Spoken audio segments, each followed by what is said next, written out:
I want to thank everybody for being here and what is a monumental day in this mega project that our community has been working on for a period of time. First off, I want to thank all of our partners who've been working on this.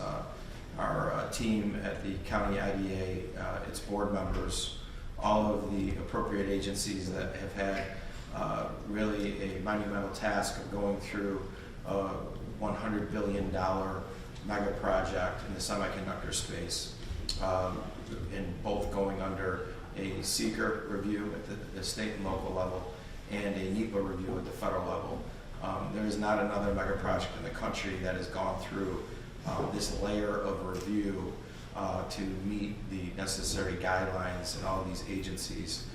So very impressed with the work that's been done by our team, our state partners, and certainly our federal partners at the Department of Commerce.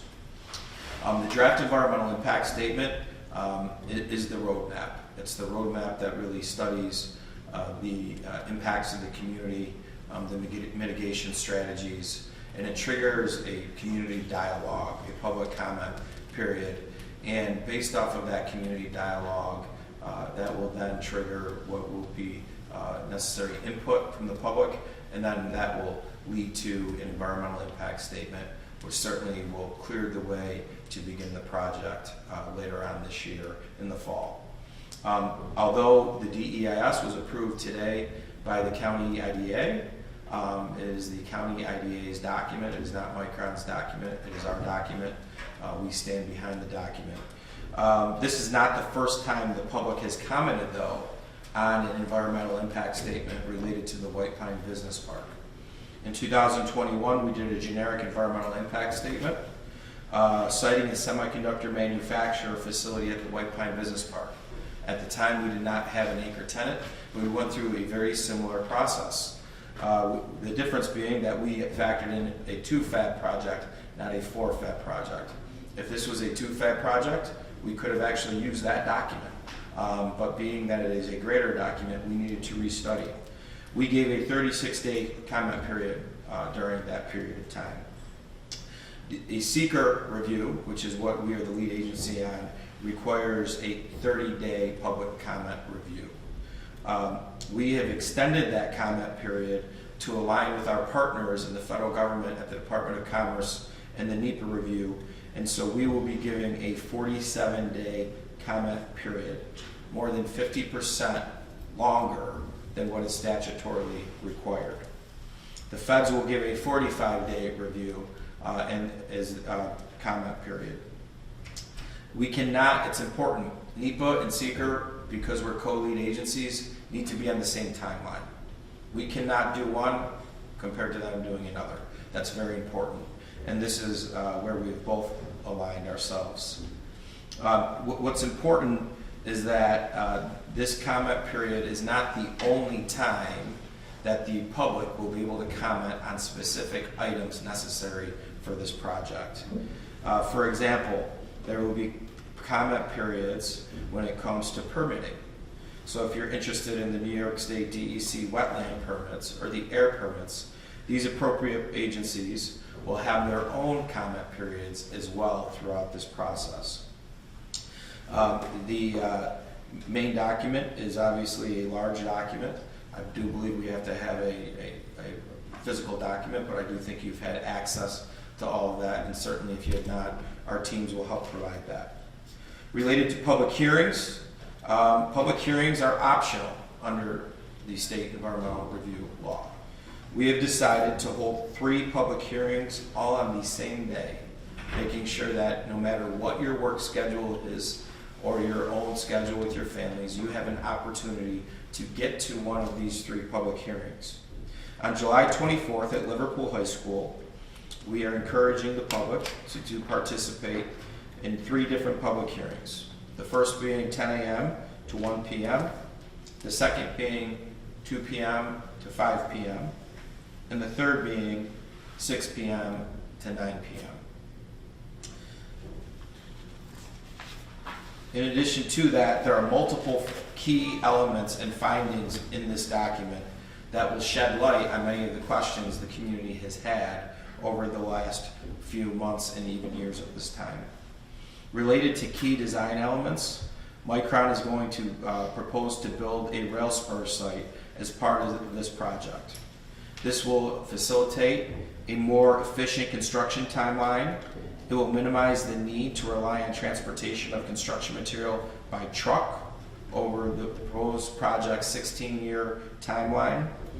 It will minimize the environmental effects such as truck transportation, particular effects relating to increased transportation emissions, noise, and traffic congestion as examples.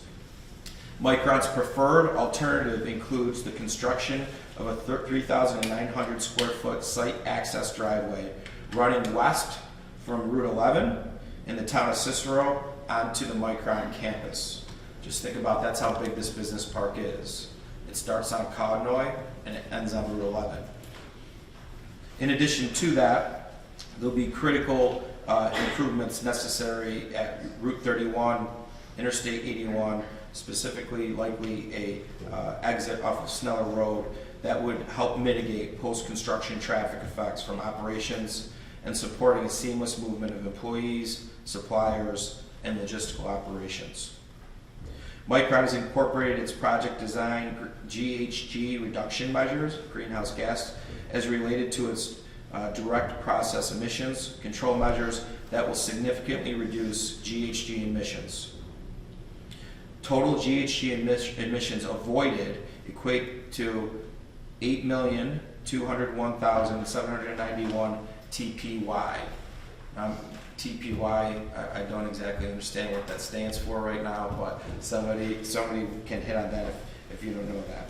Micron will also achieve gold LEED status for all fabs and use commercially viable, reasonable efforts to achieve LEED Platinum certification for all office buildings.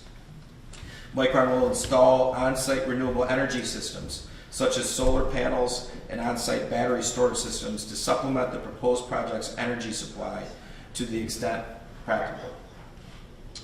Micron will also address resource commitments, water resources, specifically wetland mitigation to offset the loss of wetlands. Micron will establish and restore a total of 422 wetlands. That's a 2-to-1 mitigation ratio. So they are creating 2 wetlands for every one that is being disturbed. Approximately 1,341 acres of land within the Oneida River watershed will be protected in perpetuity under the mitigation plan. And Micron will also purchase 9 in lieu fee program credits. Micron will address biological resources in many ways with significant mitigation to reduce the impacts on federal and state listed bat species, including our friend the Indiana bat, and state-listed grassland birds. Micron will purchase and permanently protect twice the amount of roosting habitat that would be lost due to proposed project and connected action construction. Micron will fund research and monitoring effects to benefit science-based species conservation and management programs in New York State. Micron and the Wetland Trust have proposed to purchase 650 acres of sufficiently high-quality habitat for permanent protection and restore and manage the habitat as grassland for 15 years to achieve the 3-to-1 net conservation benefit ratio required by the state. From community facilities, Micron will implement an emergency response team to address medical incidents during construction and operation to reduce the need of community facilities. Micron will commit to pay for and support ongoing training efforts with Clay Fire and other local fire departments as a mitigation measure. Micron would work with Clay Fire to determine any future need for the development of full-time professional fire service. The determination of future needs planning could be completed through a feasibility study or a similar alternative method. The socioeconomic benefits of the project. Micron will invest $500 million in local and regional initiatives that advance identified community needs. Micron is committed to employing primarily union labor for the construction of this project through a project labor agreement. The proposed project's construction would provide new employment opportunities for unemployed, underemployed, and job-changing residents in the short term and over the approximately 16-year construction period. By 2041, for fabs in operation, there would be approximately 8,200 permanent on-site operational jobs. When at full operational capacity in 2045, the proposed project would generate approximately 9,000 permanent on-site jobs, with an average salary of essentially $100,000 a year, which is drastically higher than our median income today in the county of $63,000. A couple other key points. The operation of a 4-fab facility would generate over $10 billion in real GDP impacts within our region alone, according to the REMI study that was used throughout this process. Saying that, we look forward to hearing from you, the public, and looking at your comments, reviewing your comments, answering your questions. Saying that, happy to take questions. Yeah, if the public were to read 1 or 2 sections of this document, where should we point them to go? I think I would start with the executive summary. I think it's a 20-page summary. By looking at the summary, it will certainly, it's comprehensive, it's very good, and it will give you the ideas of your certain interest points that you have related to this. I think what's really important to understand is that all these other projects going on in the country, TSMC, Texas Instruments, Samsung, and others, the Intel project in Ohio, none of them had to go through the NEPA review because of legislation. We did because we have wetlands. None of them have had to go through the state of New York's environmental review process, which, depending on what side of the ledger you're on, that could be a good thing or that could be a bad thing. And so I think overall, this is literally the largest project of one site in the history of the country right now. Is literally the project that probably has the most oversight in the history of our country as well, related to that. So it really is a monumental point to get to this. Our teams have hosted, between state and federal agencies and local agencies, dozens and dozens of meetings over the past few years where people come in and we sit there and we go through and study what Micron's proposals for mitigation were, give direct feedback on those, say, yes, this looks good, no, this doesn't look good, you need to do this. This has been going on for well over a year. And so this is a really monumental day for that. This is a very thorough document that we believe has really looked to address every question people may have. But now we're in a period of time where the public gets their chance to weigh in, and we'll continue to answer those questions and respond to those. Do you think the requirements are excessive, especially in New York State? I think in New York State, when this is all said and done, there's certainly areas where regulatory reform could help make projects move faster, and at the same time have the protections still that no other state has, right? There's some of the stuff doesn't pass the smell test, right? And so I think everybody's aware that these aren't rules that were just created, right? These are regulations that have been around for a long period of time, and certainly I think deserve a fresh set of eyes to look at them to make sure that both we're being environmental stewards and at the same time capable of attracting investment so people have jobs. In what area do you think the public will be most concerned about after reading? I think transportation answers questions, right? So I live in Cicero. We're going through an 81 project right now, and certainly the improvements will impact that. But I would say to those who live in Cicero and Clay, you've had challenge issues, right? We have in 31 and 11 right now. The great news is that this project has got the owner of that infrastructure, being New York State, laser focused on fixing those problems. And they've already made investments, if you live there, with different build outs on 31 and 11 and different turn lanes and whatnot. So traffic's going to get better because of this at the end of the day. But that would be one area that certainly a lot of people have had a lot of interest in. Certainly, if depending on the way you're looking at this, the wetlands has been another thing. The fact that Micron is restoring 2 to 1 wetlands is very noble, and you know, the over 1,300 acres that will essentially be forever wild in the Oneida River catch basin, that's really positive too, I think. Where should the public be directing questions or concerns about this? To OSADA. Okay. Yep. How long is that railroad spur? Is that gonna be a permanent thing? And also the access road, is that gonna be permanent after construction for other uses and getting employees there and whatnot? Correct. So the access road off of 11 certainly will be one of the entrances into the mega campus. I think having multiple points, we'll see later on in this process when they put forward their site plan review with the town of Clay, what the finalized plan looks like.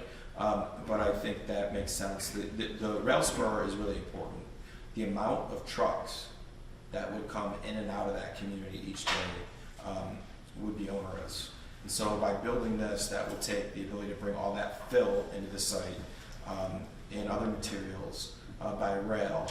And Micron will use it for the next 16 years. Micron will likely be able to lease it and the usage of that to the supply chain partners that will likely co-locate right across the street as well. Was rail access part of the initial attraction at all? I think overall there's a lot of things. I don't think that was like a big thing. They're building off of that rail access now, so your construction team likes that. Your manufacturing team, one of the things we actually had to do, Andrew, related to that, is we had to prove that that rail line there did not create vibrations. So at first it was a hindrance to the site, but once we had the study showing that it won't create the vibrations, which could hurt the manufacturing process of the chip, then we checked that box, right? When we were working with the Intel Corporation, that was one of their big concerns, and we addressed that. So that was one of the things we learned throughout this process of working with different companies, and by the time we get to our company, we could easily show them that that would not be an issue. Will all these transportation improvements need to happen for Fab 1, or are they phased as fabs increase? Yeah, you'll phase them out, right? And some of the larger scale projects won't be necessarily Fab 1. You study the traffic counts per job, per community growth, per potential supply chain growth in proximity to the area. But as you start to get to 2 and 3 and 4 and you have more activity there, certainly some of these larger scale projects will need to occur. Can you care? Oh, go ahead. Got to ask about the supply chain companies. I know you've been looking to recruit some. Any progress on that front? Yeah, I think we are making progress, Rick. I think there's probably 40 or 50 companies that our teams are having conversations with. I think this is really important. They're not going to commit to come until they see shovels in the ground and they understand when their services will be needed. So this is a pretty monumental day that will help us seal deals. That we got to get through this process. We got to get permits issued with our state partners and some of our federal partners. And our teams are working very closely on that. But it's a lot easier to have the conversation to a company to invest $100 or $150 million in your community when their clients got shovels in the ground. How do you balance the admitted negative impacts on the environment? It basically says it could make climate change worse, the Micron facility. How do you balance that with the economic development that this excites, brings excitement about? Yeah, I think with any industry, you're going to have an impact if you're making things on just new activity, right? That which inevitably new activity is going to create emissions and greenhouse gases. That doesn't mean from a broader regional standpoint that we can't mitigate those as a community, right? And so I think those are things that certainly, we've been pretty good in this county, in this region, understanding how the unique natural resources we have and wanting to keep them as assets. So just because Micron comes and naturally they're going to be making a product that will have environmental impacts doesn't mean we can't offset that in other areas within our broader region and doing different things that are certainly climate friendly. Now I went through all the climate friendly things that they are doing. This will be the greenest semiconductor campus anyone could ask for. And so, but the reality is when you make things and you can drive by any facility where you're making something, there is going to be impacts, and that's the balance we need to find. We need to balance that the impacts on the environment at the same time create opportunities for people, or else some of the issues we talk about all the time won't ever get addressed.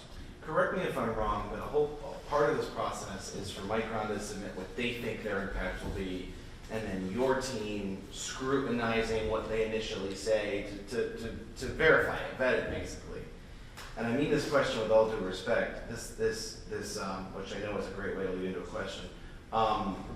If this project is so unique, is so epic, is OSIDA equipped to fairly scrutinize something with numbers they maybe have never even seen before? So it's not OSIDA. OSIDA is the lead agency, right, who's in charge of quarterbacking the process. Every impact related to a specific agency, those agencies had eyes, and they're the ones making the recommendations to us, so we have a final document. So if you're talking about impacts to wetlands, if that is out of our regulatory purview, being Onondaga County and the IDA, it's the state DEC that's going through that and having it back and forth there. So this was truly a team effort. We're the lead agency. We are not the only agency. So the questions, let's say concerns would go through OSIDA, but then would they refer them, let's say, to the DEC or whatever agency would be able to address questions during the public hearings and public comment period? Yeah, so we will be the lead agency responding to all comments. And so once these comments come through, if we don't have the answer ourselves, and mind you, we have consultants that have been brought on in these specific disciplines. If we don't have those answers, we will work back and through with all of our partners in those regulatory agencies at the state and federal levels. We know about the public hearing at Liverpool High School, you've mentioned that. For written comments, what is the platform, the portal? How do people today find this document and today comment on this document? Website, Bob, is that? Yeah, it's up on the website, and the ability to comment is also on the website, to submit written comments to the website. Are hard copies of the report going to be made available timely? I think we have to have, by law, a hard copy. Yeah, copies will be at the library, copies will be at the town of Clay and town of Cicero offices, so there'll be hard copies available at the library, for example, so at the site office, so people will have access to it. You can also download it online, and if that's your druthers. How many pages? I'm sorry. How many pages? The text of the document is about 350 pages. There are additional figures and charts. It brings that total to about 700 or 800 pages. All of that material behind that is kind of to show you the work aspect of this. So there are a number of data sets and studies that equate to about 9,000 pages. So the whole thing's 9,000-ish? So you have the About actual. 10,000? Yeah, you have the report, you have then you're gonna have all the Yeah, all the backup. indices. Kind of the footnotes in a book, right? You know, we have to show it all, so it's, to print it would, you would be jeopardizing the environment, right, with the trees. So it's better to use the digital version. Are you gonna read it, every word and every indice and all 9,000 I feel like I've pages? lived it, and so I'm probably not going to go back to all the data sets, but I will probably review the 350-page document, yes. What do you think the sentiment of neighbors is right now? You said that there's going to be some impacts in the area. What are you getting from them before the public hearing, and how do you think that's going to go? Well, one of the beauties of the actual White Pine site is that there really are no other neighbors anymore. We've had to pay them all handsomely. But it is kind of rural in nature. So some of the impacts that you might be dealing with, you're really not. But overall, the reality is a historic investment is coming, right? And there's going to be a lot of construction activity on that section of Conroy 31, not just with Micron, but with our wastewater project that we're doing. And all the way over from the site sits between the town of Cicero and the town of Clay. So I think that you'll see a lot of activity to begin with. which could create some disruptions if that's the way you travel. Then eventually you're going to have, a on-ramp or you'll have an exit off of 81 on Sneller most likely, and then at some point something will be done with 481. So I think over that, like any construction project that we're seeing right now, there's going to be impacts. Now what's good is I think people are used to that with the 81 project now, because as much as we may not like it, we're used to it and you plan around it. So I think that's something that will be there. But the other impacts that we're talking about probably won't really impact neighborhoods, right? The environmental impacts that are being studied and the mitigation plans that have been proposed. Certainly, when it comes to the wetland permits, right? The DEC is going to have hearings on that, make sure that they're comfortable with the mitigation proposed, and then they'll give a permit. Air permit, same thing. And the other thing related to air permits is that the industry, you have to go back every 5 years and get a renewed air permit, right? So it's not like the company gets one and that's it, right? So as things change, as technologies change, best practices change, the regulatory agencies certainly get bites at the apple. When does OSIDA buy the real estate? When does Micron buy the real estate from OSIDA? We got to go through that, right? I don't think I'm interested in actually selling off the whole campus right now. That's really significant asset for the community. I think as Micron builds out each fab, we'll probably sell them the real estate in coordination with that. So as Fab 1 and Fab 2 maybe first, and then as soon as they're ready for Fab 3 and 4, we sell them the real estate at that point. And this might be a separate process, but we're so used to OSIDA being the deciding group in tax breaks and financial incentives. When do we get more information about what the county is offering Micron? We know what the feds and the state are through their legislation, but what perks will the county offer? Yeah, so we've offered them a very generous pilot agreement, and we have done sales and use tax abatements. We've put forward commitments specifically for workforce development dollars, for workforce attraction, but also programming. Not the workforce development dollars, not necessarily just for Micron, but to support the project, right? And there's a lot of efforts being done at that level, from the state level with OnRamp, MACNY, Center State. Workforce attraction is a little different, right? We're going to go create material to go land in people's Instagrams and whatnot across the country, trying to attract engineers. We also put forward a $10 million investment with Syracuse University as part of this to create the advanced manufacturing program there. Syracuse University bringing in a research aspect to the local community as well. So these are all things that we made commitments for. The other commitments we made were we're going to provide you with the infrastructure for the industry to be successful. Is the pilot final? The pilot has not been finalized yet, but certainly if you looked at our term sheet that we did in 2022, we're looking at a 50-year pilot. And they pay you per year? They make a payment in lieu of taxes each year. Yes. How much? I don't know. On the top of my head, I don't have that schedule memorized. Justin, More than what's happening now, right? It's a government-owned site, so there's nothing happening now. So it would be new revenue to all parties. Justin, the whole arc of Micron, how important is this day? Characterize this day in the whole arc of the project. I think it's really important for us for many reasons. One, for the Micron project. Also, it's a message to the industry that we can do these reviews and we can get to the finish line. But you can't, without this, this is what everybody's been saying, when are we going to start construction? You can't start construction until we get to this day. And so now we're here. And so we've always said execution was the site first. That's where we are. Supply chain second. Certainly the workforce aspects, which people are working on, and then the community, right? Preparing the housing and all these things. All those other things are very much aligned to this moment. Without this moment, you don't need 20,000 new housing units. You probably only need 5,000 or 7,000 units, right? And so I think overall, this is a pretty monumental day. Outside of the announcement that we won the project, and maybe in Micron's mind, them getting some very good federal grants. This is probably the most important date in the process to date. Ryan, can you talk about the 2-to-1 wetland preservation? Where is that property? Does Micron currently own it, or how is that going to? I think Micron's working with the land trust related to that. Where it is, I'm not exactly sure.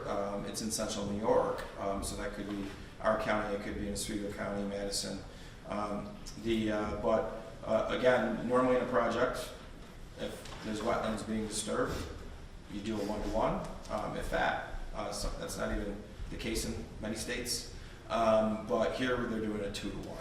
So if that's your issue and that's your concern, there's going to be double the wetlands created in the community because of the disturbing of wetlands at the site, of which the wetlands at the site arguably, some of them are there just quite frankly because we haven't been out there over the course of the last 24 years unclogging culverts and things like that. You know, wetness has been created. Some of they are not necessarily what you would call pristine wetlands. And they're not site adjacent, they're just in the region. We have to do it within region, right? Where the bat's gonna go? Well, they're going to create new habitat for the bats. The bats. This is, this bat is doing very well in this community. I don't know how well the bat does in other communities, but I know in this community, wherever we go for a project, we find it. And so, I'll joke with this. I was kind of being sarcastic at a NISAC board meeting, and we had the head of the New York City Water Authority, which basically they get their water from the Catskills, and he brought up the Indiana bat, and I said, geez, that bat's everywhere in my community. And he said, Ryan, that's such a great thing that you have the Indiana bat. And I said, geez, I don't know about that. It slows a lot of things down. But the bat's doing well, but they have to create more space for that endangered habitat. And again, I think it's pretty close to a 2-to-1 ratio of acreage that they're working with the land trust to do that. So they'll have more room to spread out and live. There'll be lots of areas. And mind you, part of how we mitigate with the Indiana bat is we don't cut down trees for 6 months a year either, because that's when they're either mating or sleeping. And are there any other like displaced native species or animals that are going to be? I think there was some flowers referenced that fall into that specifically, and they'll mitigate that as well.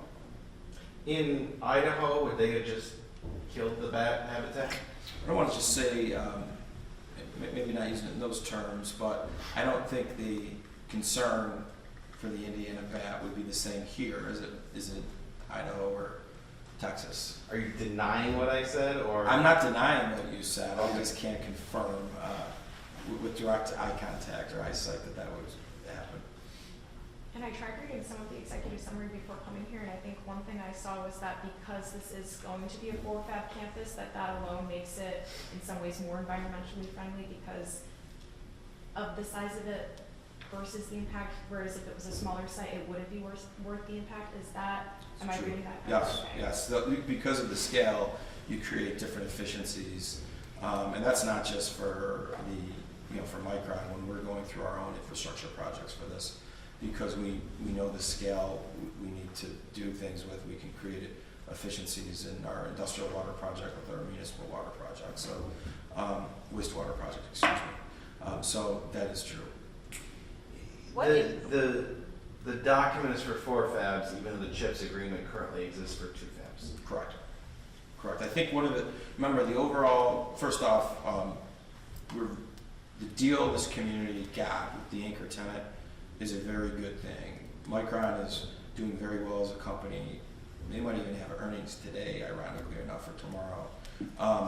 The AI boom that is happening, the data centers popping up everywhere and whatnot, and these large investments you hear the White House talking about, they're driven by memory chips and logic chips to a degree, right? The 2 leaders in this space is TSMC on the logic side, which is doing very well in their expansion in Arizona, and Micron on the memory side. So Micron's business is doing so well that they need to do more in the country.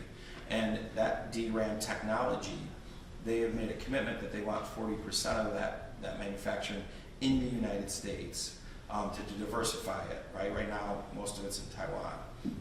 And so because of that, they need a mega campus, right? And they need a mega site. And that's what we have to offer, a unique campus, a unique site that has the power for the four fabs today, right? All the other stuff we're working on collectively with nuclear and all these things, that doesn't impact what Micron has today. That helps bring more energy in the entire system.